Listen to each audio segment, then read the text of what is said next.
Hello, everybody. Hope you guys are all doing well. This is week 19, January 17th lesson, and we are after weeks, even months, I guess, of going through the Gospel of Matthew. We're finally going to conclude it today, and I thought it made sense to you kind of almost look at it from 30,000 feet, right? We've been going through some very detailed information in some of the chapters, and sometimes it helps to take a step back and understand really all of what Matthew was trying to do after going through some of the details. So, the Gospel of Matthew, and remember, Mark wrote his Gospel first. So, Mark's was, kind of bland compared to Matthew and Luke. Very sort of historical and factual, and here's what Jesus did. And what Matthew did is, when you remember, he's writing it really for a Jewish audience. Matthew's taking what Jesus did and linking it back to the Old Testament, and how Jesus is the embodiment of the Messiah that was prophesied in the Old Testament. So, and again, we've gone through a lot of these tools that Matthew used. How Jesus goes up on a mountain like Moses, how he goes through the genealogy of how Jesus is the son of David, all of these things that are sort of callbacks to the Old Testament and things that the audience would be very familiar with. But what he also does is change the way Jewish people at the time, where a majority of the Jewish people at the time thought the Messiah would be. So their thought was Jesus would be this very strong military type king who would exact revenge on non-believers. And Jesus was 180 degrees different from that. Jesus and Matthew really writing out how Jesus talked about service and being humble, and he explicitly did that on his Sermon on the Mount, which was early on in Matthew, but also just throughout the rest of the body of Matthew's writings, how Jesus is healing people and telling people the poor are to be raised up, and how wealth isn't important. It's about wealth and service to God, and how the current leadership in the church were hypocrites, that they were looking for the wrong thing. And so all of that kind of combines in the body of Matthew's gospel. So kind of given that, and Matthew leads up on almost like a court case of how Jesus does this, turns the whole church on its ear, gets the religious leaders of the time very upset, calling him a blasphemer, and they sort of set this plot to arrest Jesus and ultimately kill him. And that's what we're going to talk about in the following pages, because the final three chapters, 26, 27, 28 of Matthew, really go through the Last Supper, Jesus dying, and then his resurrection. And so it's very powerful, and they each kind of deserve their own page. So chapter 26 starts with Matthew describing the plot to arrest and kill Jesus. And they speak early about how Judas, one of the disciples of Jesus, is forecasted to betray him. And Judas goes to the authorities and says, what would it take?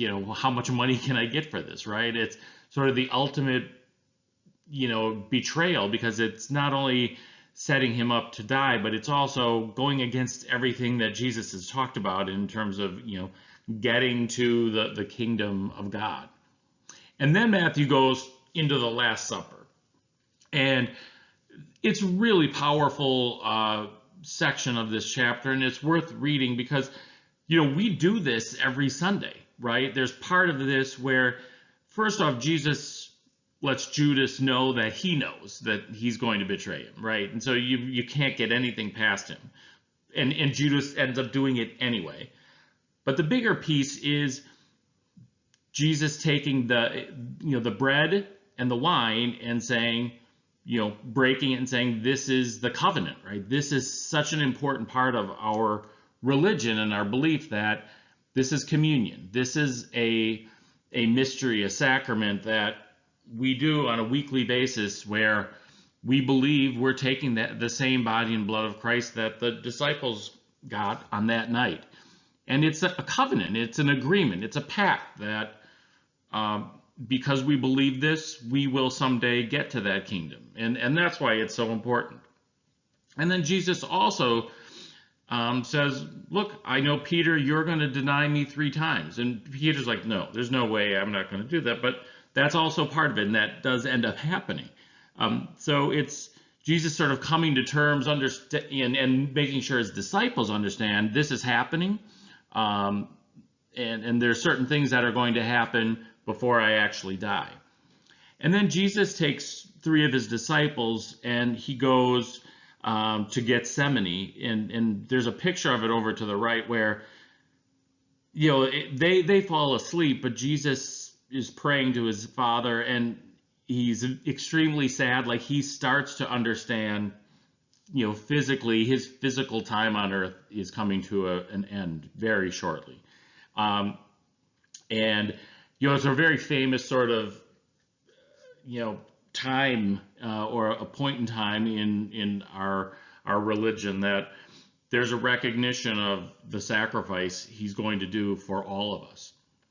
And then the last part of chapter 26 is Jesus getting arrested.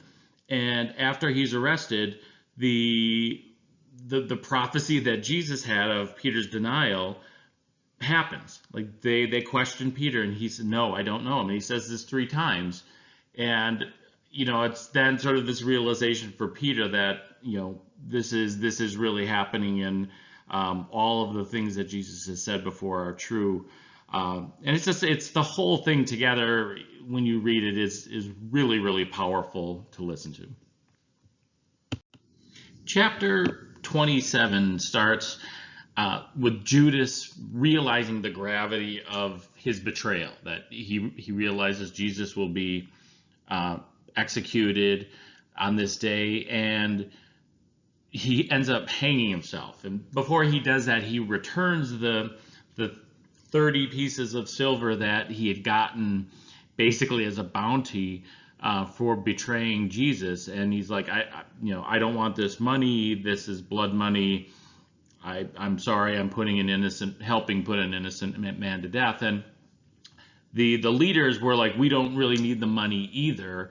We're going to use it for a burial ground. And what's interesting here, and again, it's Matthew talking to his audience, is that's a prophecy from the Old Testament in the book of, I believe it's Jeremiah, where there's basically the price of Jesus was 30 pieces. So it's interesting, again, seeing Matthew hearkening back to Old Testament things in his gospel. And then we move to really sort of the key part of the chapter, where Jesus is brought before Pilate. He had already been arrested and convicted by the Jewish sort of Senate or trial. And Pilate kind of doesn't understand the whole situation, right? That it's sort of he's the Roman governor. His things are more, bureaucratic and not sort of religious. And he's questioning Jesus. They say you're the Son of God, and Jesus doesn't answer, doesn't say anything. And Pilate doesn't really understand why he's not defending himself. And in Matthew's book, he kind of doesn't care, right? Pilate is like, I typically give the crowd one of their prisoners, and he says, do you want Jesus or this other guy, Barabbas? And they selected Barabbas, and Pilate's like, kind of whatever. And he ends up washing his hands and says, this is on you guys. You guys have decided this. I'm innocent. He's yours, right? He ends up ordering him flogged, but the crowd wants him crucified. And so then the rest of Matthew goes through this whole, the passion, right? The death of Jesus, that he is mocked by Roman soldiers. He's, you're the king of the Jews. Here's your crown. It was a crown of thorns, and they give him his cross, and they crucify him. And even as he's crucified, Matthew talks about how onlookers are mocking him still, like the guards did. If you're the Son of God, why don't you just come down and save yourself? You say you save all these other people. Why not just save yourself? So there's just this continued mockery even as he's dying, and finally he dies, and he's the body of Jesus is asked to be received by Joseph of Arimathea, who you basically wants to entomb him properly. And because Pilate's asked by the Jewish leaders of the time, Jesus had talked about rising in 3 days, and they want to make sure that there's no sort of funny business, right? Like somebody doesn't steal his body and claim there's a resurrection. So they go to Pilate, and Pilate orders that his tomb is to be sealed. So you've got this the whole 1 day of being convicted, being sentenced to death, dying, all the sort of punishment that goes through that, and then it ends here with his body inside the tomb with guards and a massive rock sealing it, to ensure nothing happens from sort of an outside party. So the final chapter in Matthew, he ends with, kind of the end of his story is to say Jesus's death isn't a failure, right? Or it's not a tragedy, but it's the greatest thing in the world, right? And he gets to it kind of at the ending. But the actual chapter is, he had just been crucified. Chapter 28 starts with Mary Magdalene and what they say, the other Mary, come to look at the tomb. And then there's this violent earthquake. And an angel comes down and rolls back the stone. And the angel is saying, he has risen. Go tell the disciples to get together and meet Jesus at Galilee. And, obviously the women are incredibly afraid, but also incredibly excited that, the prophecy is true, and this is the true Son of God. And, they rush to go tell the disciples to meet Jesus. And as they're going, he meets them as well. Jesus does, and says, don't be afraid. Again, reiterate, tell the disciples to meet me. I have kind of one final thing to say. And so the whole Matthew gospel ends with what they call the Great Commission. This is Jesus's final teaching after he is risen from the dead. And it really is the foundation of our religion, that Jesus states he is the true king. He's risen as was prophesied, and he tells his disciples, go and spread the good news, right? The gospel, the good news of who I am, what we are as Orthodox Christians, and study and live by my teaching, and that's how you will ascend into heaven. And so it's an amazing story from start to end. A lot of references back to the Old Testament, because that's really the audience he was going for. But even us today, we're not Jewish, but we understand what the Old Testament is, and it's both kind of a great piece of historical writing, but also a very powerful message about who Jesus is.